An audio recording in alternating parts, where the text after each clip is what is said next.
É, eu espero que vocês tenham notado que ontem eu atualizei lá no CHA a playlist de vocês, já estão lá com as primeiras aulas, tá? Aí toda semana vai estar atualizando lá a playlist com os assuntos e essa semana eu posto os slides, tá bom? Tá certo? Eu preciso que vocês também se organizem em grupos de até 3 pessoas. Deixa eu ver se dá certo. Deixa eu confirmar quantos alunos nós temos aqui. Temos 43 alunos. O grupo de 3 pessoas funciona. Até 3, tá certo? Então, eu preciso que vocês se organizem em grupos de até 3 pessoas, porque na próxima aula eu vou passar o primeiro trabalho de vocês, tá certo? Como a turma é grande, não vai dar para fazer esses trabalhos individuais. Vai ser muita coisa para corrigir, um espaço de tempo muito curto para retornar para vocês e corrigirem. Então, a gente vai fazer trabalhos em grupos de até 3 pessoas, tá certo? Tudo bem?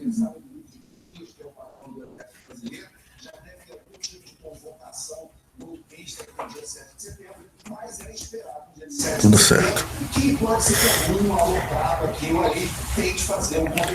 Ok, hoje a gente vai ver, então, como prometi para vocês, a questão do código de pilha, né?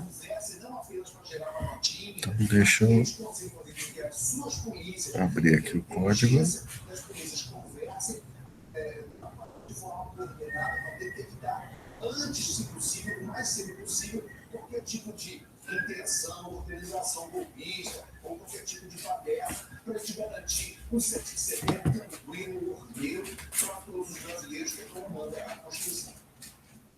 Comentário de Alexandre Borges, para você que nos acompanha ao vivo aqui em Brasil. Obrigada, Alexandre. Você tem nossos analistas, Brasília Rodrigues e Gustavo Uribe, e os comentários de Alexandre Borges, diariamente, da programação. Espera um pouquinho, está carregando aqui o código. Por isso aqui, ó. Ela já vem no jogo de cintura. Chega de rebolar. Seu papo, você.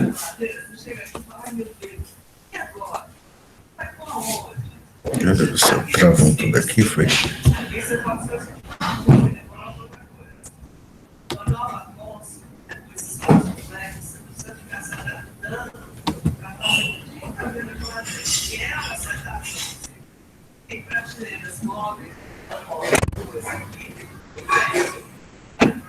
Gente, problemas técnicos.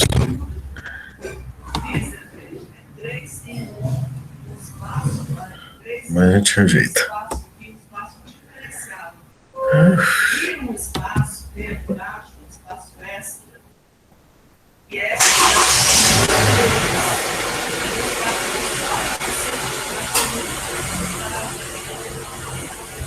Graças, graças, graças, graças. Vamos nós. Consegui abrir, agora posso compartilhar com vocês.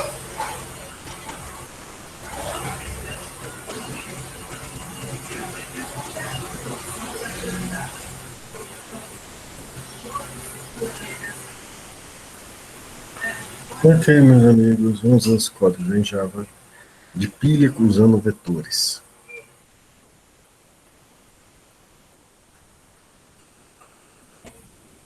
Ok.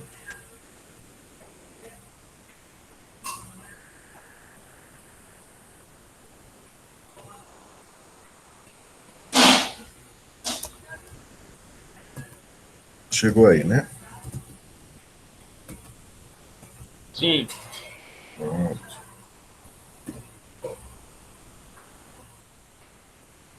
Então, vamos ver esse códigozinho. Linha por linha, quem não entender vai perguntando. Não existe, a única pergunta besta é aquela que não é feita, tá certo? Então, nós vamos usar Java Util Iterator e nós vamos ter uma exceção que não indica que não tem elemento na pilha. Tá? Isso é baseado em um dos livros que eu passei para vocês. Tá? Então, vamos devagar a partir da primeira linha da classe. Vocês estão vendo aqui? Resize, Array Stack.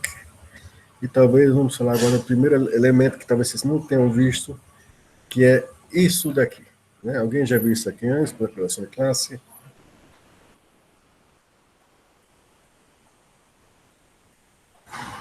Todos já viram? Ninguém viu?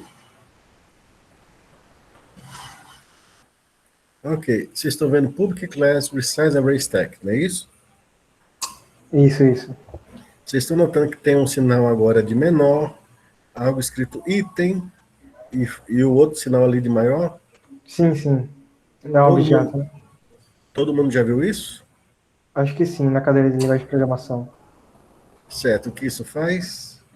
É você está criando, no caso, na cadeira de programação, a gente criou um array list e colocava o tipo de coisa que a gente recebia dentro entre esses sinais de maior e igual, maior e menor. Certo, só que no caso a gente está criando a nossa própria classe, não é isso? Aham, exatamente. Então aqui eu estou dizendo, É o tipo que recebe, né? exatamente, que o tipo que a gente vai receber, a gente vai temporariamente nessa classe, enquanto está digitando a classe, chamar ele de item. Mas vai ser o tipo que a gente recebe. Tá bom? Então vocês já viram isso aqui, né? Isso aí foi o Rebouças Rodrigo Rebouças que ensinou para vocês? Eu acho que nessa turma deve ter gente de outras professores, mas comigo foi Ayla, mas acho que Ok, deve ter sido outras pessoas também. tá bom.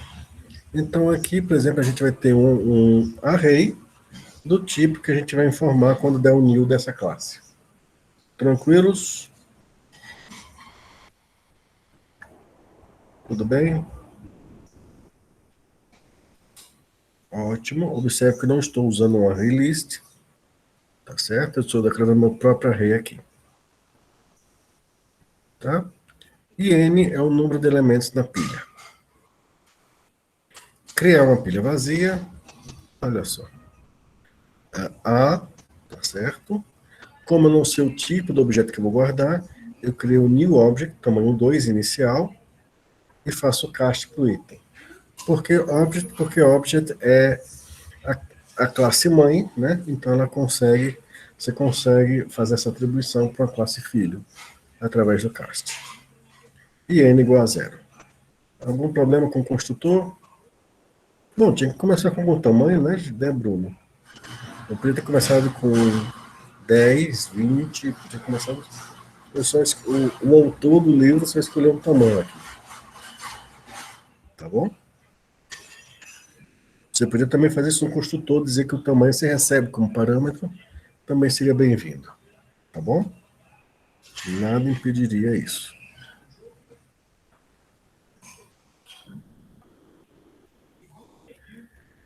Isempty, né, retorna n igual a zero.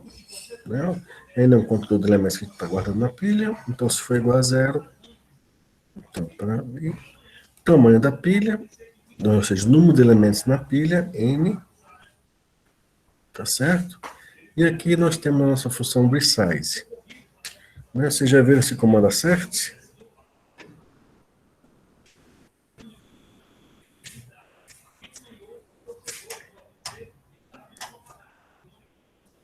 Essa palavra assert é conhecida? Pronto. Assert é um parâmetro para teste. No caso, você manda um flag para o compilador, né? -ia, eu acho que é esse o comando para o compilador Java, posso estar confundindo com C++, perdoe se eu confundir. Então, no caso do assert, ele vai testar toda vez que entrar aqui. Se em algum momento ele entrar e a capacidade não for maior que o número de elementos na pilha, ele vai interromper o código indicando um erro aqui. Mas isso só vai acontecer, esse teste e essa interrupção, nesse caso, se você tiver habilitado os asserts. Para que isso? Porque aí você cria testes enquanto você está escrevendo o código, e aí pode testar se o programa está funcionando como deveria. E na hora de mandar para o cliente, você tira o flag, na hora de compilar, e esses testes não vão para o cliente, ou seja, não vai ser testado isso, porque o código está sendo testado antes. Entenderam a certo? Espera, professor. Hum? Entendemos. Entendeu? Pronto. Alguma dúvida? Não? Então a gente vai seguindo. Então acontece, olha só. Eu crio um temporário com a nova capacidade, tá certo? New Object Capacity e atribuo para esse temporário. Para E igual a zero, I menor que N, incremento de mais um, temp I igual a I, e no final A recebe temp. Bom? Vamos só dar uma parada. Ativa via flag na hora de compilar. Quando você compila, especialmente via terminal, ou do seu IDE você tem que compilar os flags, aí você bota, por exemplo, esse flag que eu estou botando aqui no chat. Deixa eu verificar.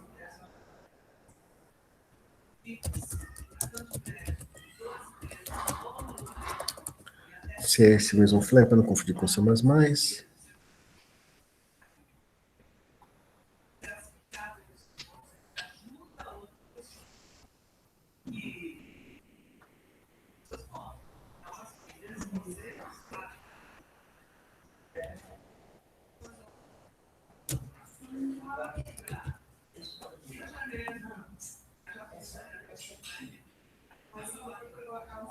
Só conferir aqui para não dizer que eu estou falando besteira. Menos é A mesmo. Tá certo? Então você manda isso em terminal ou configura no seu IDE para esse ser um flag passado para o seu compilador e ele deve ser capaz de produzir isso daí. Tá bom? Só comparando, olha, cria um novo vetor da capacidade para I igual a zero e menor que N, incremento de 1, copiou todo mundo e depois A recebeu o tempo. Observe que isso é exatamente, tá? Praticamente a mesma cara do pseudocódigo. Sim, Cássio. Professor, parou Parou de de. compartilhar a tela. Ah, Sim, porque eu estou botando a tela do pseudocódigo agora. Chegou? chegou Agora assim. sim. Pronto. Aí vê que o algoritmo 6 de redimensiona é basicamente a mesma coisa do outro. Qual é a diferença? S máximo estão entre parâmetros. Não, você só recebe a nova capacidade, tá? O S você já tem acesso ao vetor ali dentro, então não precisa passar como parâmetro, obviamente. Então aqui diz o que tem que ser feito, e aí quando você traduz para a linguagem, algumas linguagens vão permitir a tradução mais fiel ao pseudocódigo, outras nem tanto, e às vezes a coisa é caso a caso, depende do pseudocódigo, depende da linguagem. Mas aí a gente vê que traduzir de pseudocódigo para código não é tão difícil assim. Tá certo? Então, tá aqui, private void, precise entre capacity, capacity A igual a N, e assim por diante. E no final, A igual a temp, ou seja, substituiu o vetor antigo pelo vetor novo. Alguma dúvida sobre como isso aqui vai funcionar? Esse trechinho? Então a gente vai função a função. O senhor pode repetir a parte do assert de novo? O assert é quando eu mandar para o compilador ele compilar com o flag menos IA, ele vai habilitar esse teste. Esse assert, toda essa função for chamada no seu teste, ele vai testar se, quando entrou aqui, se a capacidade é maior ou igual que o N. Se não for, em algum momento, ele vai interromper o código e dizer que que um assert foi violado aqui. Entendi. Tá certo? Isso é uma instrução para debug. Tá certo? No momento de produção, uma instrução para debug. Tá certo? Ainda estou me acostumando com ele, de vez em quando ainda cai no hábito de fazer um printf maldito ou um if else. Mas o assert é útil. Tá bom? Tranquilos? Tranquilo, sim, obrigado. Vamos continuar então. Empilhar. Olha só. Se n foi igual ao tamanho do vetor, né? Ou seja, botei todos os elementos do vetor, redimensione para o dobro. Tá? Observe que recebe um item do tipo item que ele está guardando, e a NCN, então, recebe o item e incrementa o N. Ok? Tudo certo aqui? Novamente eu vou para a tela do pseudocódigo para mostrar E talvez até em código ficou mais cool do que em pseudocódigo. Quer ver?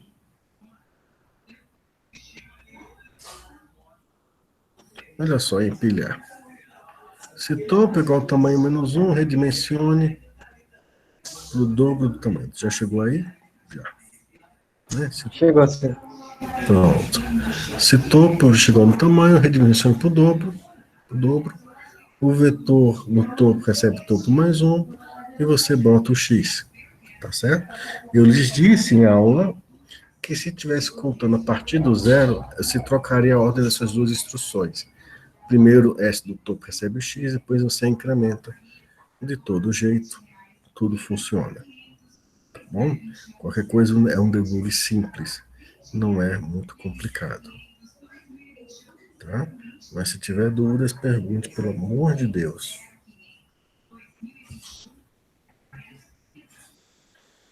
Ok? Remover. Pop. Se estiver vazio, dispara no set element exception e escolhemos a mensagem stack underflow. Só basta ser uma mensagem comunicativa nesse caso de qual o problema. Tá certo? Se não está vazia, o que ele vai fazer? Item recebe o elemento que está no topo da pilha. Aí, como ele tem um contador de elementos, ele pega item, contador de elementos menos 1, tá certo? Joga nessa variável. A n menos 1, ou seja, o elemento que nós copiamos para o item, mas no array, o que vai acontecer? Eu boto o nulo ali e eu decremento n. Tá certo? Se n maior que 0, ou seja, se eu tenho elementos ainda na pilha, mas se eu estou ocupando 1/4 do tamanho da pilha, eu redimensiono a pilha para metade do tamanho. Feito tudo isso, eu retorno o item que estava no topo da pilha quando eu entrei nessa função. Alguma dúvida? Por que 1/4? Porque, bom, primeiramente, eu vou reduzir para metade. Eu só quero garantir que eu esteja abaixo da metade. Tá certo? 1/4, possivelmente, ele queria alguma folga para, chega na metade, vou reduzir para metade. Não, ele queria alguma folga para caso ele, quando ele crescer de novo, ele ir. Mas essas decisões são arbitrárias. O que quer dizer arbitrário? Quer dizer que depende do melhor julgamento do programador, conhecendo o sistema onde o código vai ser utilizado. Tá certo? Certo, obrigado. Tá bom? Então, use seu melhor julgamento. Dependendo de onde você vai utilizar o código. Eu creio que esse autor imaginou um código que vai ser utilizado em qualquer canto. Então, ele tenta ser genérico. E, às vezes, a computação, quando a gente quer ser genérico, a gente multiplica por 2 e divide por 2. E aí, para deixar espaço, ele botou dividido por 4. Tá bom? Mas essas são decisões arbitrárias, ou seja, dependem do melhor julgamento de cada um. Tá bom? Só não queira deixar muito perto. Por exemplo, está pouco abaixo da metade, você dimensiona para metade. Pode ser um problema, porque quando você for crescer, adicionar novos elementos depois, você rapidamente vai ter que redimensionar, e isso custa tempo. Tá bom? Então ele quis dar uma folga. Mas poderia ter sido, por exemplo, quando ele chegasse pouco abaixo da metade, 1/3, né, acima de 1/4, ele reduziria para metade. Poderia ter feito isso também. Tá bom? Ele quer, Win, deixa eu marcar aqui sua presença, tá? Deixa eu entrar aqui no cigarro. Professor, o senhor também pode marcar minha presença? É que eu cheguei com uns 10 minutos atrasado. Tá certo. Me diz, ele Kelvin e quem? Jonathan Flor de Souza. Jonatas, ok. Deixa eu entrar aqui no cigarro. A gente coloca a presença de vocês.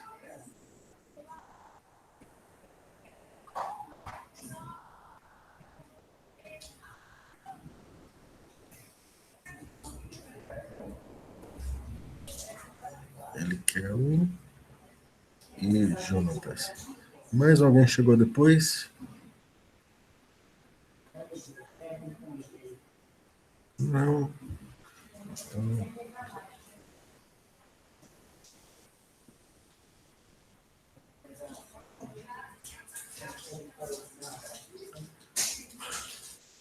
ele, Kelvin e Jonatas estão registrados como presentes. Bom? Ok? Dúvidas com relação a POP?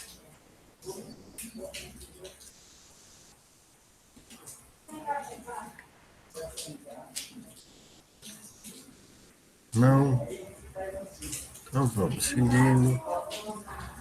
Pique não estava ali. Olha, a pilha, aquele explicador faz o básico de uma pilha. Mas você não é obrigado a implementar só aquilo. Você pode fazer outras coisas que você acha útil.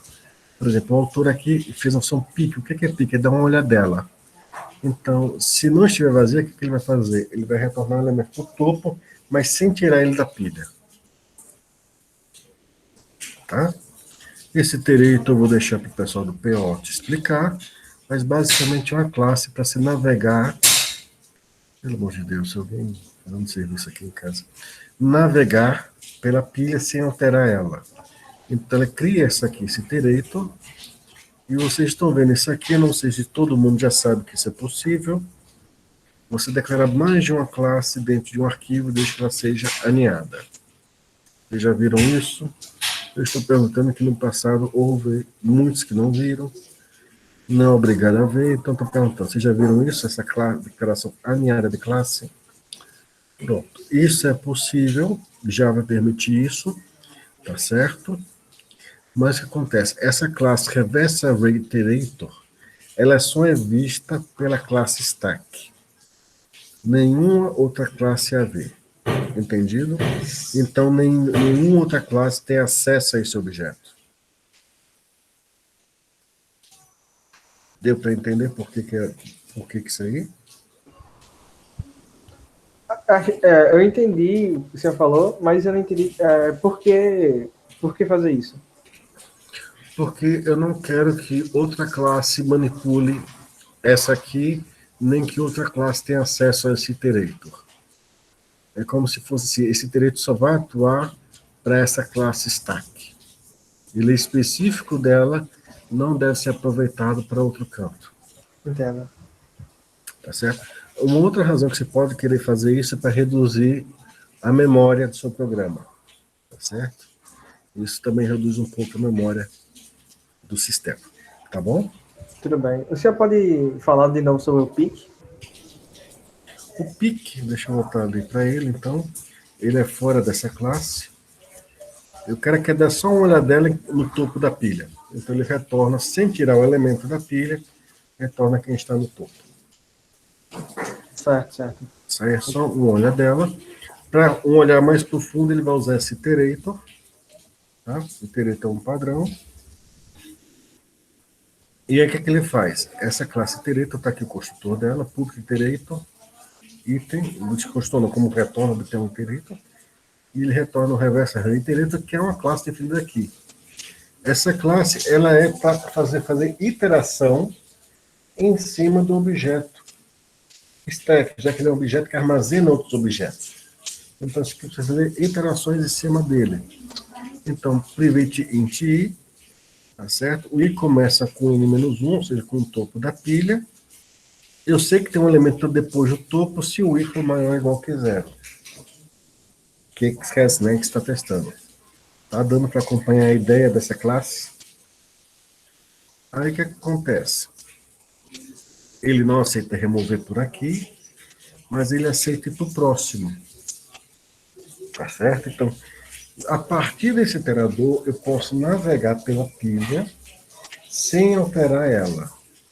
Então, if has next, se não tem um próximo, retorna a exceção. Se ele tiver um próximo, ele retorna o topo da pilha e vai para o próximo. Tá certo? Observe que em nenhum momento ele tira o elemento da pilha. Tá bom? Então, como se eu estivesse navegando pela pilha. Tá bom? E aqui é o fim dessa classe. Não necessariamente eu vou utilizar essa classe do iterator, mas isso vai me permitir, em alguns momentos, acho que se vocês quiserem, eu trago na próxima aula, um exemplo de como se fosse um for each em Java.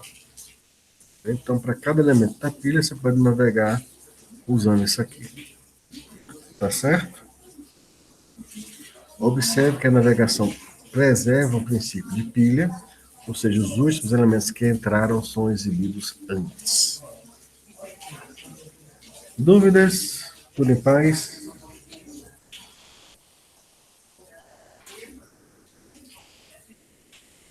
Ainda não? O que está tirando sua paz? O que perturba a sua alma?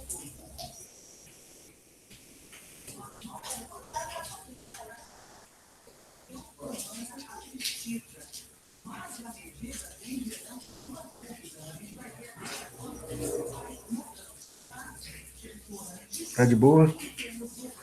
Estão zoando comigo? É complexa. É que não teve dúvidas ainda.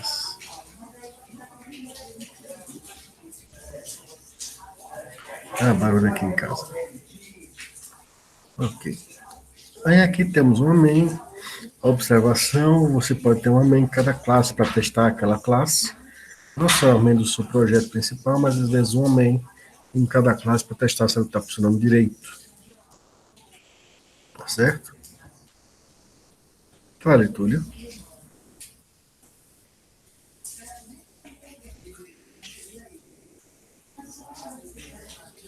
Túlio? Como posso ajudar?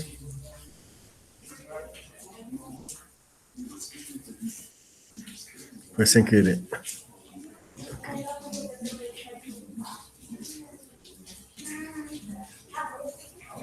Então deixa eu baixar aqui só. Ok.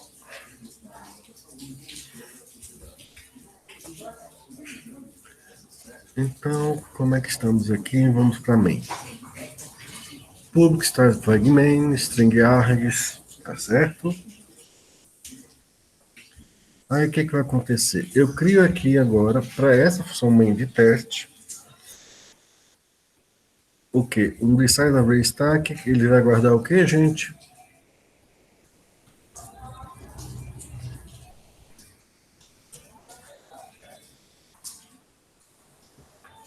Repete, professor, eu tive que sair um minutinho. Ok. Esse resize array stack, qual é o objeto que ele vai guardar? Aqui na main que está sendo criado. Não, mas... String, tá certo. Tá ali entre as chaves, então vai guardar tipo string, tá certo. Essa stdin.isent, por favor, não se incomodem tanto com ela. Essa stdin isent, na verdade, stdin não é uma função padrão, modelo padrão do Java, é uma biblioteca. Tá, deixa eu abrir ela aqui para vocês. Professor, desculpa, mas essa classe não tem sido definida para receber o tipo item, não? Ou eu estou me confundindo? Vamos lá para cima. Acho que vocês não entenderam a primeira linha, então. Na verdade, ela não está definida por tipo item. Eu estou dizendo que item é o nome que eu vou dar para um tipo de dado que eu vou receber. Sim. Eu não sei que tipo de dado é esse. É diferente. Você está acostumado com a array list que tem lá, aí ali eu informo o tipo de dado. Aí você está imaginando, ele vai receber um tipo item, não é isso? Então deve estar classe item. Não, aqui eu estou criando o meu array stack. Então é assim que eu crio um array stack para guardar qualquer tipo. É como se fosse um parâmetro, né? Exato, é um parâmetro da classe para dizer, olha, você vai trabalhar com um tipo de dado que você só vai descobrir qual é quando der um new. Entendeu? Aí eu uso essa palavra-chave item, que eu descrevi aqui dentro. Não é que eu tenho uma classe item, tá certo? Eu vou saber que classe é essa quando der um new. Tá bom? Mas para eu trabalhar com ela sem saber que tipo ela é, eu faço esse artifício na declaração da classe. Aí eu posso dar o item como se fosse o nome de classe. Entendeu? Compreendi, sim. Ok? Todo mundo deu para entender também?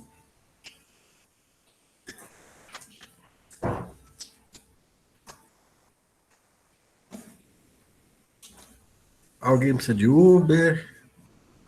Eu chamo a equipe de resgate com cão de busca, mando helicóptero, tudo certo. Ok, gente. Não tem problema se não estiver ok. Tem problema se não estiver ok e não falar. Aí tem problema. Porque é na hora de fazer o trabalho da pepino. Tá bom? Então, a função stdin, deixa eu botar ali para mim. Vamos lá, main. Não, aqui. Observe que a gente estava agora aí nessa linha, enquanto stdi isent, stdi não é uma biblioteca de Java. O autor desse livro fez um outro livro que ele faz uma biblioteca stdin para lidar com mais diversos tipos de entrada de dados, né, que está aqui. Eita, nós. Tá certo? Aí, isso aqui é só para dizer, enquanto a entrada de teclado não estiver vazia, o seu filhote está comigo, Lô, ele está aqui, veio me cumprimentar. Enquanto a entrada de teclado não estiver vazia, o que ele vai fazer? Ele vai ler do teclado um string, tá certo? E esse string vai ser guardado nessa variável. Se a string for diferente de traço, eu vou empilhá-la. Se não, o que significa dizer que a string é igual a um traço. Se a pilha não estiver vazia, ou se estiver um elemento, eu desempilho, imprimo o que desempilhei. Aqui, ó, print, pop e imprimo um espaço. Tá certo? Isso vai acontecer enquanto houver uma entrada de teclado. Quando acabar a entrada do teclado, ele vai imprimir quantos elementos sobraram na pilha. Perguntas?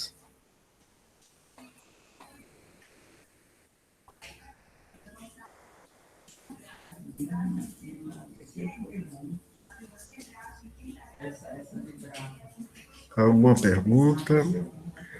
Vocês entenderem que isso funciona? Professor, só pode repetir, por favor? Eu vou ficar lendo o teclado, tá certo? Enquanto eu puder ficar digitando o teclado, vou ficar lá digitando. Toda vez que eu digitar uma string inteira no teclado, é pressionar Enter, ele vai guardar a string na pilha. A exceção é se ele ler um traço. Se ele ler um traço, como eu botei aqui no chat para vocês, ele vai olhar a pilha, se a pilha não estiver vazia, ele vai imprimir o topo dela desempilhando. Tá bom? Tá ok, tá ok.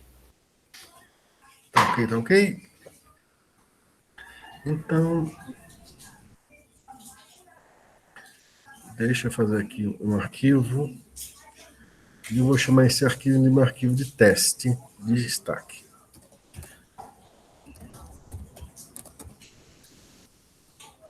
Vocês estão vendo ele?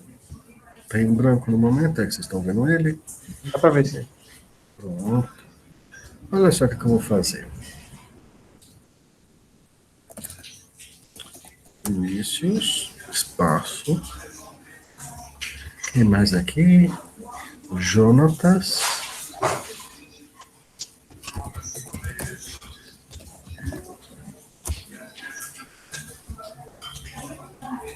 Matheus. Eu estou fazendo uma lista de nomes que eu vou mandar ali. Então, o que vai acontecer aqui? Ele vai ler Vinícius e vai empilhar. Vai ler o Jonatas e vai empilhar.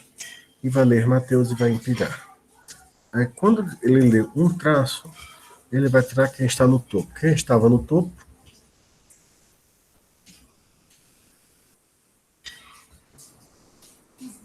eu tenho um prato com o nome Vinícius, coloco ele na pilha. Vem um prato com o nome Jonatas, vai para cima da pilha. E vem um prato... Exatamente. Matheus vai ser o primeiro a sair da pilha, né?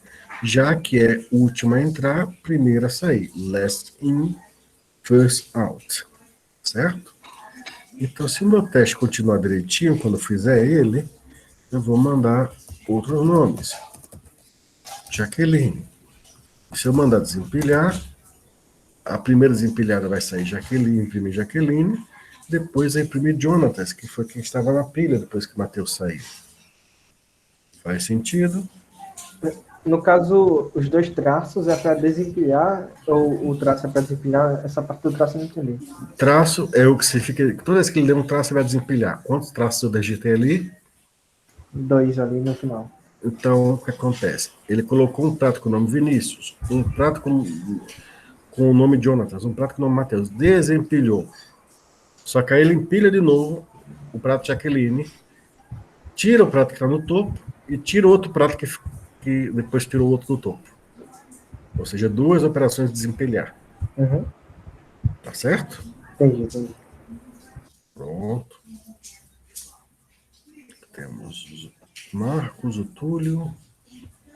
Tô pegando o nome do chat aqui, tá, gente?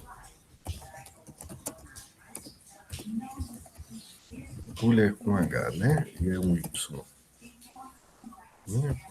Desempilhar. Mais alguma vez, vocês podem me dar sugestão de nomes também. Tá? Fernando.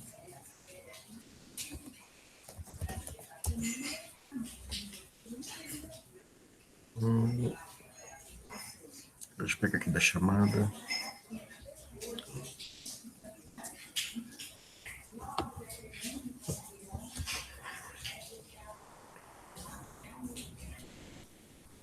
Ele quer um.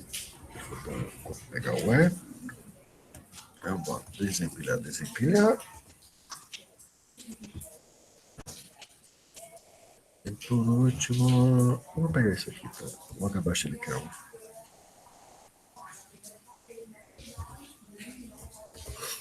Ok? Todo mundo vê que esse é o teste que eu vou fazer. Vamos ver qual é a impressão de dados que vai sair. Tá bom? Para fazer esse teste, a gente vai compilar. Por favor, preste atenção que nós vamos compilar via terminal. Para quem não fez isso antes, para quem não está acostumados, eu abri um terminal na pasta onde está. Abri. E compartilhei a tela errada. Um pouquinho. Ups. Eu quero a tela do meu terminal. Bugou agora, Matheus? Então a gente vai devagarzinho e vai desbugar, tá?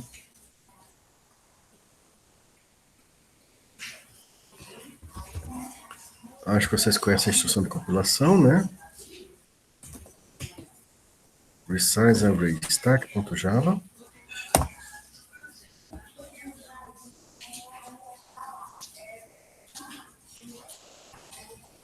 Ok. Tem algumas bibliotecas do stdin que dá esse aviso, mas não tem problema, é só um warning. Né? Só um aviso, não é nenhum problema. Mas vocês viram qual é a instrução de compilação? Algum problema com ela? Não? Ótimo.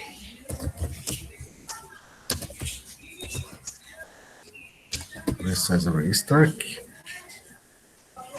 Só que eu vou fazer o seguinte, se lembra que eu criei um arquivo txt, né? Nome teste stack.txt. Ótimo, né? Vocês estão vendo esse operador aqui de menor? Eu vou usar no terminal, nessa linha de comando. Pronto. Isso funciona para Linux e isso funciona para Windows, tá? O que isso vai fazer? Ele vai pegar o conteúdo desse arquivo txt e jogar como se fosse a entrada do teclado do programa que eu vou executar. Tá certo? Novidade para alguém? Pode falar. Isso é novidade, mas eu não tive dúvida com isso, não. Eu tive dúvida... os espaços em brancos, eles são contados para colocar na pilha ou não? Vai ser ignorado? Não, vai ser ignorado. A stdin só vai pegar a string. Tá certo? Ela vai filtrar aqueles espaços em branco. Tá certo? Então, Certo. esse comandozinho aqui é chamado de pipe. Tá certo?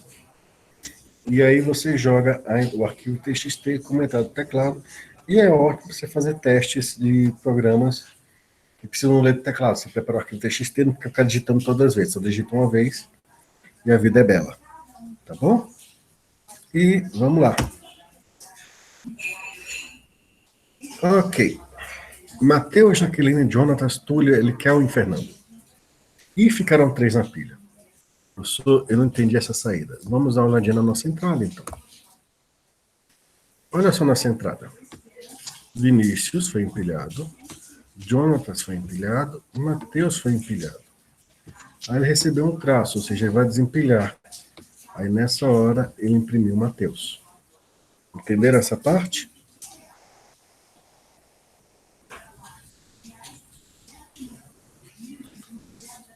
Um prato chamado com o nome Vinícius foi colocado na pilha. Um prato chamado Jonatas foi colocado acima dele. Um prato chamado Mateus também. Traço.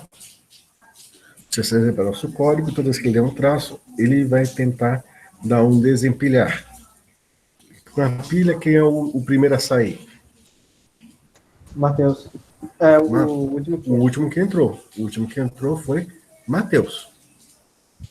Tranquilo. Aí entrou Jaqueline, não é isso? Observe, quando deu o traço, ele imprimiu Mateus, então Mateus saiu da pilha. Então a pilha só estava Vinícius e Jonatas quando entrou o prato chamado Jaqueline. Aí ela ficou no topo. E quando deu um traço, ela saiu do topo e foi impresso aqui. Entenderam essa parte? Aí quando leu o outro traço, ela desempilha quem estava abaixo de Jaqueline, que é o Jonatas. Certo? Alguém não entendeu? Isso. Ótimo. Aí ele vai ler o Marcos. Vai empilhar o Marcos. Vai empilhar o Túlio na pilha. Traço. Vai desempilhar. Quem for o último a entrar? Túlio. Então Túlio sai. Saiu o Túlio, né? Aqui, ó. Tá bom? Aí entrou o Fernando. Entrou ele Kelvin. Mandei desempilhar. Saiu ele Kelvin. Mandei desempilhar de novo. Saiu o Fernando. E aí sobraram 3 na pilha. Quem foi que sobrou na pilha? Bom, Emilaide foi a última que entrou. Então ela está no topo da pilha. Tá certo? E Jonatas e Vinícius estão ali no fundo da pilha. Certo?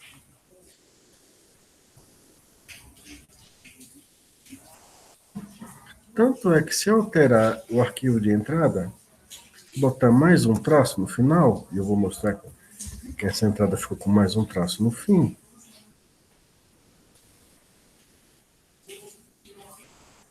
Aqui está a entrada, ó, botei mais um traço depois de Emilaide. E aí, se eu mandar executar de novo, ó, agora Emilaide saiu e só ficaram 2 na pilha. Eu só isso se você tirar esses 2. Então, vamos tirar, né? Mostrando o arquivo de entrada. Opa, não atualizou ainda não.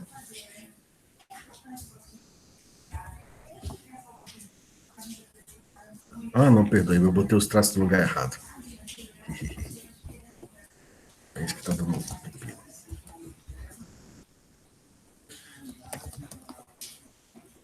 Entrada de dados, ó, botei os traços aqui no fim.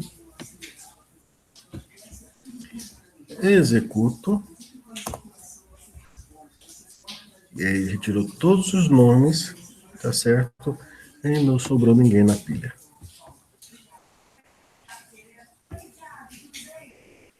Deu para entender?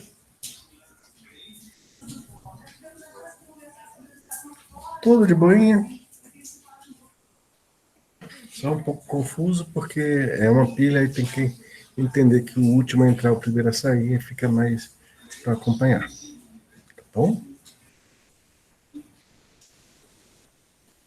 Excelente, excelente, excelente. Ok? Pausa para poesia.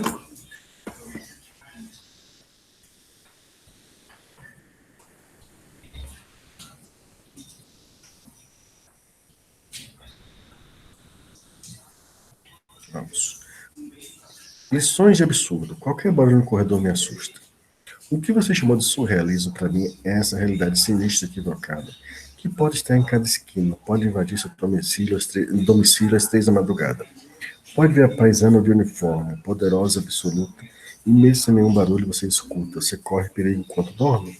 Você enfrenta o cerco quando luta, se expõe, cara, desafia, bebe e berra. Seu filho da puta. Mais uma vez, e 6.000, e 6.000. Se a mão não te caçasse, não te calasse, não te arrancasse, a língua, a identidade e o direito civil. Briga, pisa, chacoalha, esperneia, se esfola. Aguenta, dá chute, cuspida, opinião ou subir. O que você chama de surrealismo existe. Me dá arrepio. Então vamos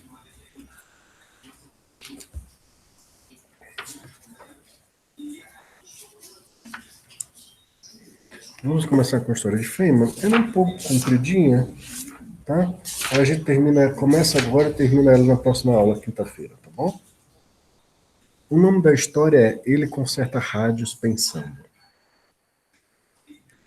Quando eu tinha 13 ou 14 anos, montei um laboratório na minha casa. Ele consistia de uma velha caixa de madeira, na qual eu coloquei algumas prateleiras. Eu tinha um aquecedor e eu colocava óleo nele e fritava batatas o tempo todo. Eu também tinha um acumulador e um banco de lâmpadas. Para construir um banco de lâmpadas, desci a uma loja que vendia tudo a 10 ou 5 centavos. Comprei alguns bocais que você pode atarrachar uma base de madeira e conectei os pedaços a fios de campainha. Ao fazer diferentes combinações de interruptores, em série ou em paralelo, eu sabia que podia conseguir diferentes voltagens. O que eu não havia percebido é que a resistência de uma lâmpada depende de sua temperatura. Então, os resultados dos meus cálculos não foram os mesmos para aquela coisa que sai do circuito. Mas estava tudo bem. E quando as lâmpadas estavam em série, todas meio acesas, elas brilhavam. Muito lindo, era o máximo. Eu tinha um fusível no sistema, de modo que se eu causasse um curto-circuito em qualquer coisa, o fusível explodia. Agora eu tinha que ter um fusível que fosse mais fraco que o fusível da casa. Então fiz uns novos fusíveis pegando folhas de estanho e enrolando-as em um velho fusível queimado. No outro lado do meu fusível tinha uma lâmpada de 5 watts. Então, quando o fusível estourasse, a carga do carregador que estava sempre alimentando, o acumulador acenderia a lâmpada. A lâmpada saiu no painel do controle atrás de um pedaço de papel de bala marrom. Ele parece vermelho quando tem uma lâmpada atrás dele. Então, se alguma coisa se desligasse, eu olharia o painel e haveria uma grande luz vermelha onde o fusível tivesse estourado. Era divertido. Eu gostava de rádios. Eu comecei com um aparelho de cristal que compraram na loja. Eu costumava ouvir à noite na cama quando ia dormir, com um par de fones de ouvido. Quando meu pai e minha mãe saíam até tarde da noite, eles vinham ao meu quarto e tiravam o fone. Preocupavam-se com o que passava na minha cabeça enquanto eu dormia. Por essa época, inventei um alarme contra ladrões, que era uma coisa muito simplória. Continha apenas uma grande bateria e uma campainha conectada a algum fio. Quando a porta do meu quarto se abria, ela empurrava o fio contra a bateria, fechava o circuito disparando a campainha. Uma noite, minha mãe e meu pai voltaram à casa depois da noitada. E muito, muito quietamente, para não perturbar a criança, abriram a porta para entrar no meu quarto e tiraram meus fones. De repente, essa terrível campainha disparou, fazendo uma algazarra dos diabos. Bong, bong, bong, bong. Eu pulei da cama gritando, funcionou, funcionou! Eu tinha uma bobina forte. Bobina indutor de centelha de automóvel. E os terminais de centelha no topo do meu painel. Eu podia colocar alguns tubos de Reiteon RH, que tinha gás argônio do outro lado dos terminais, e a centelha cravou um brilho roxo no vácuo. Era o máximo. Um dia eu estava brincando com a bobina Ford, no fundo do papel, com as faíscas, e o papel pegou fogo.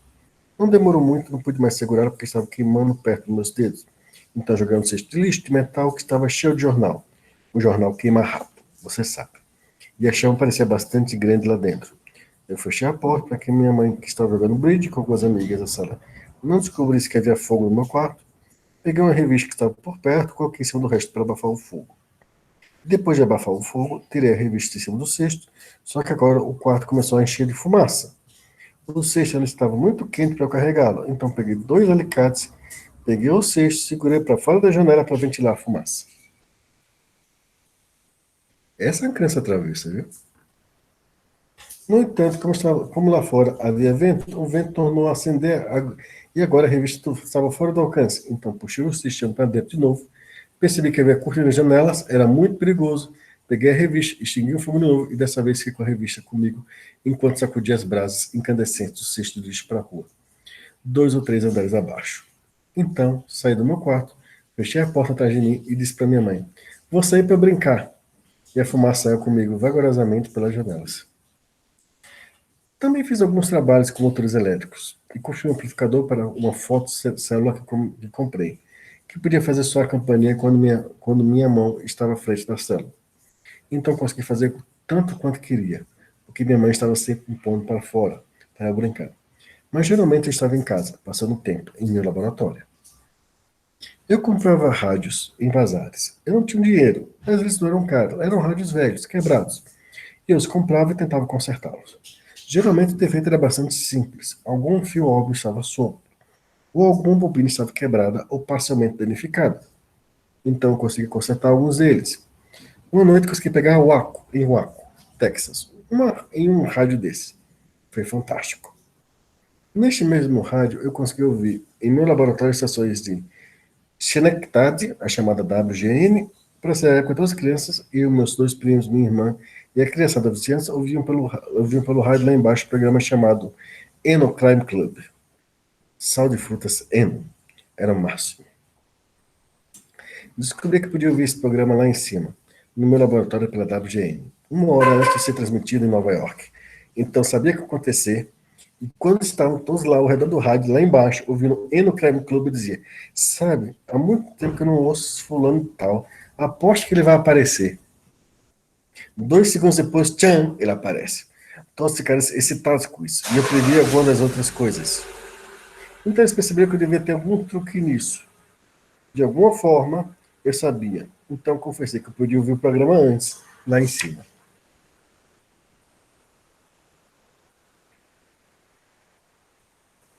Naturalmente, você sabe qual foi o resultado. Agora você podia esperar a hora certa. Não podia esperar a hora certa. Todos tinham que sentar lá em cima, no meu laboratório, com aquele rádio desconjuntado por quase meia hora, ouvindo o Mano Crime Club de Schenectady. Nessa época, morávamos em uma casa grande. Ela havia sido deixada por meu avô para seus filhos. E eles não conseguiram muito dinheiro com ela. Ela era muito grande, de madeira, e eu passei uma fiação por toda a parte externa. Coloquei tomadas em todos os cômodos. Assim eu podia ouvir meus rádios que estavam lá em cima, no meu laboratório. Eu também tinha um alto-falante, não um alto-falante completo, mas a parte sem a grande corneta. Um dia, quando eu estava com meus fones de ouvido, liguei os alto-falantes e descobri que eu punha o dedo no alto-falante e podia ouvi-lo no fone de ouvido. Eu arranhava o alto-falante e ouvia no fone dos ouvidos. Então eu descobri que o alto-falante podia funcionar como um microfone, sem precisar de bateria. Na escola, estávamos falando sobre Alan Graham Bell, então fiz uma demonstração do alto-falante e dos fones de ouvido. Eu não sabia na época, mas acho que era o tipo de telefone originalmente usado.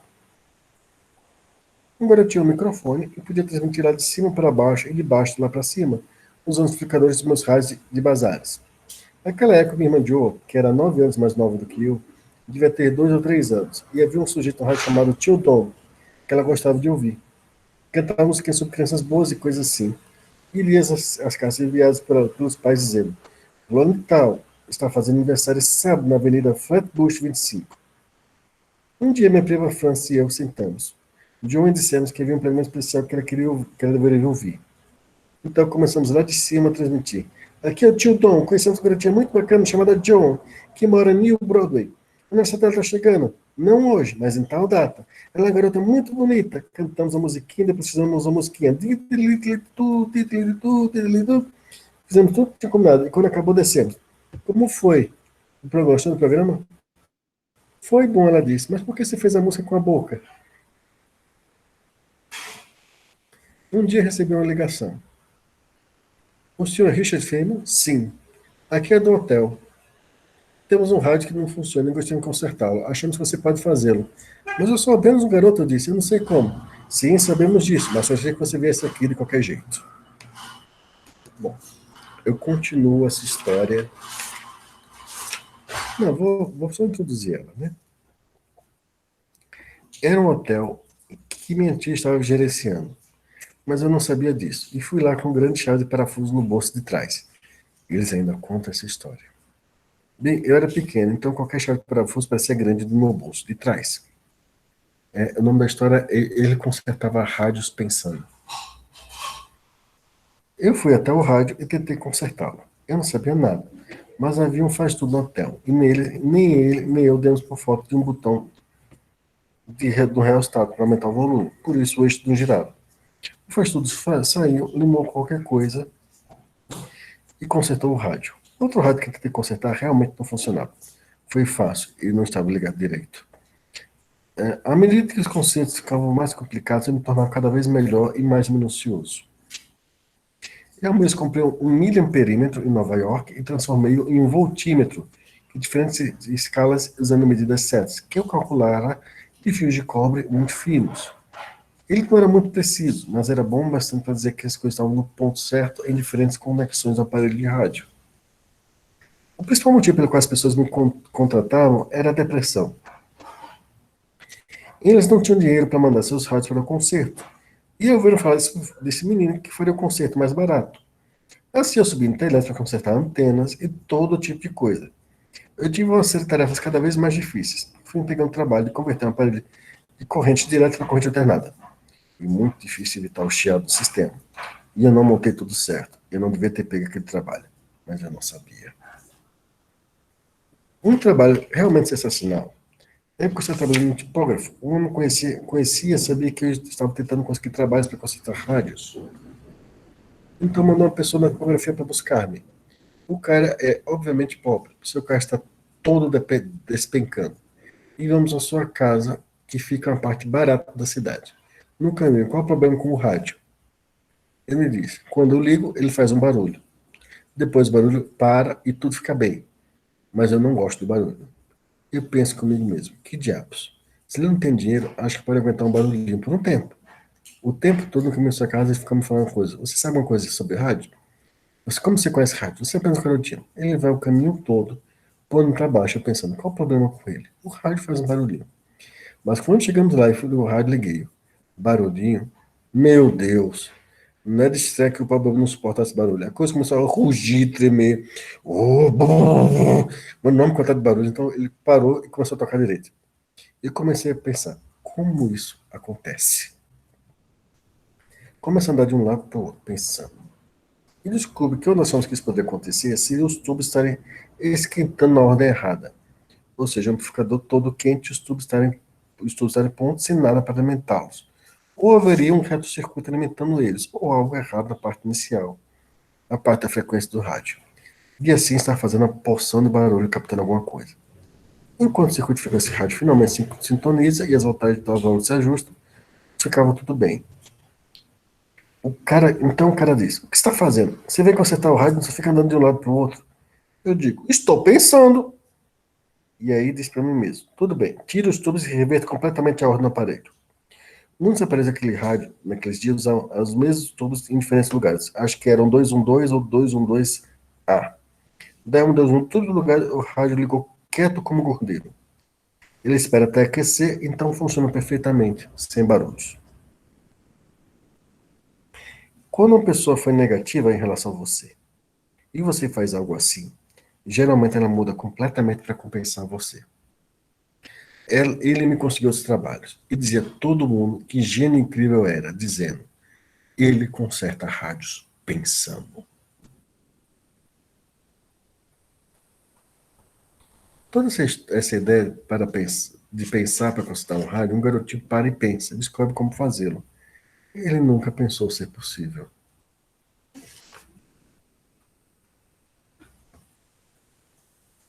Ok? Ainda tem alguém na sala? Tá todo mundo quieto. Hein, professor? Eu não sei se faço alguma chamada com vocês, não, porque vocês são uma turma longa. Tá aqui que eu faça ela. Acabou meu tempo de aula. Então, vamos fazer o seguinte: vamos para o próximo assunto. Tá bom?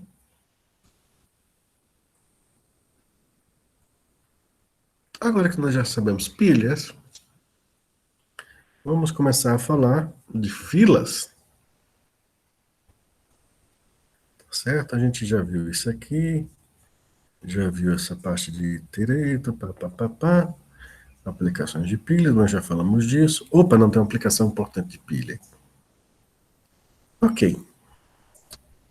Algoritmo para calcular expressões algébricas. Uma pequena calculadora. Tá certo? Na verdade, esse é um dos primeiros algoritmos de calculadora que nós temos. E ele funciona e é a base dos programas de calculadora até hoje. Tá bom? E especialmente as calculadoras científicas. Não quer dizer que eles não avançaram, mas isso aqui é a base. Expandiram com base nele. Tá certo? Então, se vocês verem na ordem dos parênteses, vocês têm que fazer 2 mais 3. 4 vezes 5 dá 20. 5 vezes 20 dá 100. E o resultado disso tem que somar com 1. Tá bom? Então, esse rapaz aqui, esse senhor já falecido, morreu em 2002. A pronúncia do nome dele é Dijkstra, tá certo? A pronúncia é Exter Wiebe Dijkstra, tá? Eu tô tomando cuidado com o nome dele, apresentar ele, porque vocês vão ouvir o nome dele pelo curso em vários locais diferentes. Em estrutura de dados, aqui em estrutura de dados 2, quem for pagar, tá? Sistemas operacionais. Por quê? Porque, bom, programação estruturada, ou seja, programação usando compiladores, foi uma proposta que ele lançou no arquivo, o pessoal começou a fazer. Vários algoritmos para resolver problemas variados do mundo, é criação dele, tá certo? Programação paralela, os princípios de programação de threads paralela, foi ele que criou a questão do semáforo, monitores, concorrência. Então, ele que lançou as fundações de tudo isso, tá certo? E ele foi o primeiro programador moderno, né? O primeiro programador é Ada, mas ele é o primeiro programador de computador da era moderna. Tá bom? Então não é estranho se vocês ouvirem esse nome. Se escreve Dijkstra, a pronúncia é Dijkstra, é como se fosse o I e o J é um som de EI. Aí o resto tem o mesmo som. Tá bom?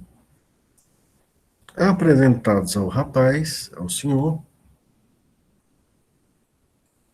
ele criou a seguinte ideia: usar duas pilhas. Uma guarda os valores numéricos, os operandos, e a outra guarda as operações que tem que fazer, os operadores.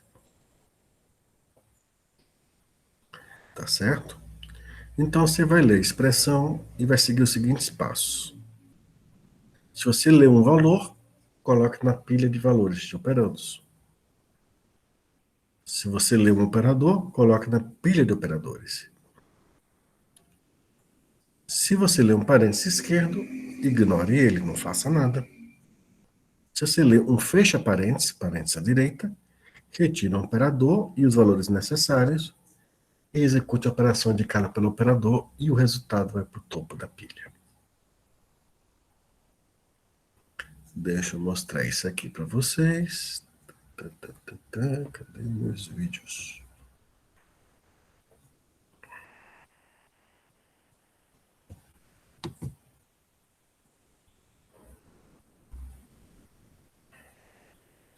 Espera só um pouquinho que eu estou abrindo o vídeo explicando como isso funciona. Demonstração visual.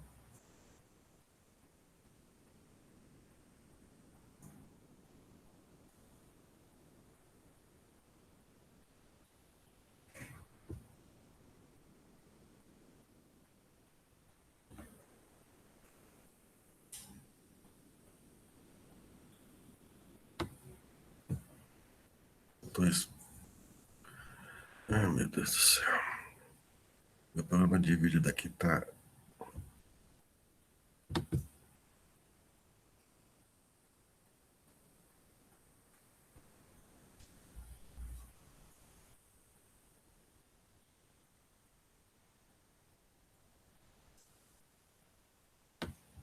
Dando um probleminha, mas eu já. Ótimo, agora apareceu os botões. Já é um avanço.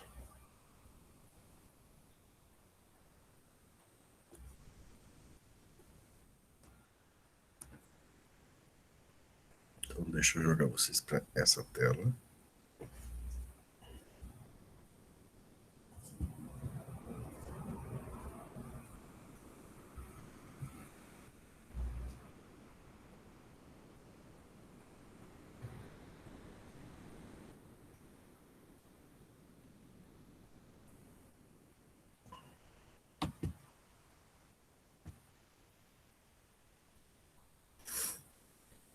Deixa eu ver aqui que a produção também seja lenta.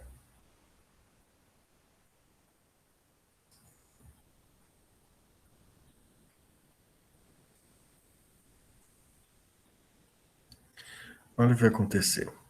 Ele vai ter uma pilha de valores, esse value stack, e vai ter uma pilha de operadores, tá?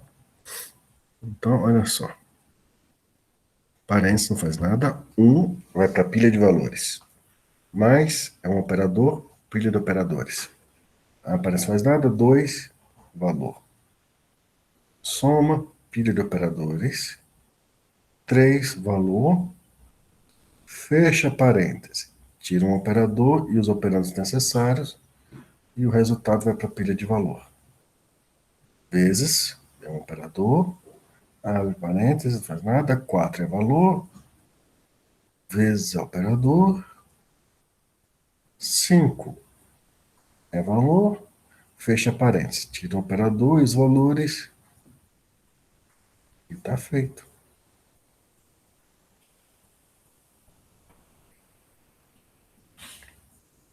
E o último fecha parêntese. E o resultado fica no topo da pilha. Perguntas?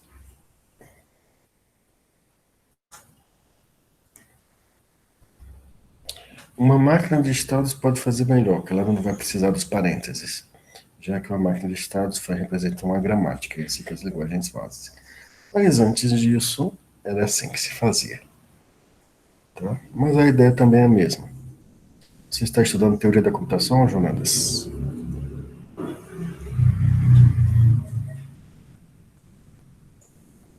Estudou esse semestre ou já estudou antes? Não, acho que eu estava estudando sobre web scraping e outras coisas com inteligência artificial. Aí falou sobre máquina de estados e tal, fui dar uma lida. Pronto, uma máquina de estados, ela é como eu posso dizer, é uma máquina que você lê o estado atual e lê a entrada e vê o estado atual da máquina e executa uma regra. Basicamente é isso. Acontece que as máquinas de estados, você pode usar ela para especificar uma gramática, ou melhor, você cria uma gramática que representa uma máquina de estados, que é um programa, tá certo? E esse programa reconhece uma linguagem e pode executar computação. Então, com essa especificação, você cria tanto uma máquina de estados, como uma gramática, ou um compilador, tá certo? Então, essa tecnologia de máquina de estados, ela funciona para várias coisas, não só para scrap, né? Então, uma máquina de estados é muito boa para reconhecer padrões, acho que é por isso que você viu nessa história de coletar dados da web. Isso. Em geral, expressões regulares, você usa elas para fazer isso. Bom?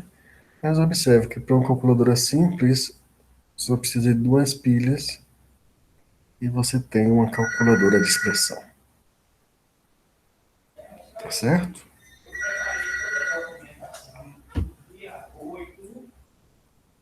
Aí, deixa eu parar isso aqui. E vamos de novo para lá. E eu recebi a informação do secretário da Guarda do Selo, que não é Espera um pouquinho, gente. É pedido de desligamento. Então, eu fiz nova documentação fazendo o pedido de desligamento dele, porque No termos de pseudocódigo, como é que é essa ideia? É grande, porém simples, tá certo? Se cria uma pilha de valores, uma pilha de operadores. Enquanto houver dados a ser lidos da entrada, tá certo? Se lê a próxima entrada. Se for um parênteses, você não vai fazer nada. Se não, se é um operador, tá certo? Você coloca esse operador na pilha de operadores. Se não, você testa se é um fecha parênteses. Se for um fecha parênteses, você tira um valor, perdoe, um operador, e tira um valor, porque no mínimo você vai precisar de um valor. Se o operador for SQRT, que no caso é raiz quadrada, então V recebe raiz quadrada de V, se não, V recebe V, e aqui você precisa de um switch case para executar a operação, né? A operação que você puxou, em cima de outro operador que você vai tirar da pilha. De todo jeito, dentro desse C, você vai empilhar o valor ali. Se não for um fecha parêntese, não foi um operador, não foi um abre parênteses, só sobrou um valor. Então, na linha 20, você empilha o valor na pilha de valores. Esclarecimentos? Dá para acompanhar? Está muito confuso?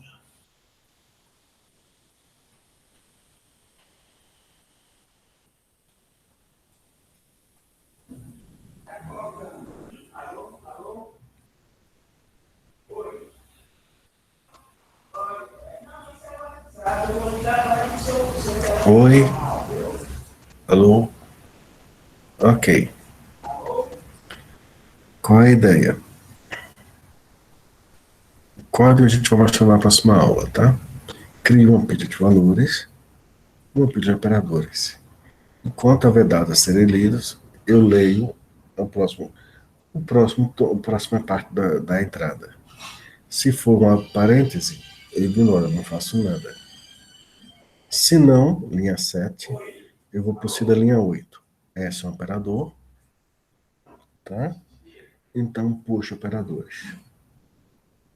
Se for um fecha parênteses, então um pop no operador, pego um valor, dando pop. Se era só um operador de raiz quadrada que eu botei aqui, ele só vai fazer uma operação sobre ele. Se não, dentro aqui nessa linha 17, vocês estão vendo que é uma instrução só, na verdade vai ser um switch case. Ele vai testar cada operador. Se for soma, aqui vai ser V mais o próximo valor da pilha de valores. E o resultado você coloca de volta na pilha de valores. Tá bom? Entendidos?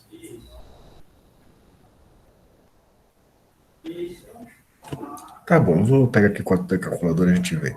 Só que meu computador tá meio lento, aí tá meio difícil hoje. Acho que entre uma aula e outra eu vou ter que reiniciar. Tá? Aí o que acontece? Se ele não entrou no sinal da linha se ele entrou no si da linha 11, ele vai para o sinal da linha 20. Porque ele lê um valor e aí você empilha ele. Tá bom? No final desse laço, ele imprime o topo da pilha que vai ter o resultado. Tá certo? Eu...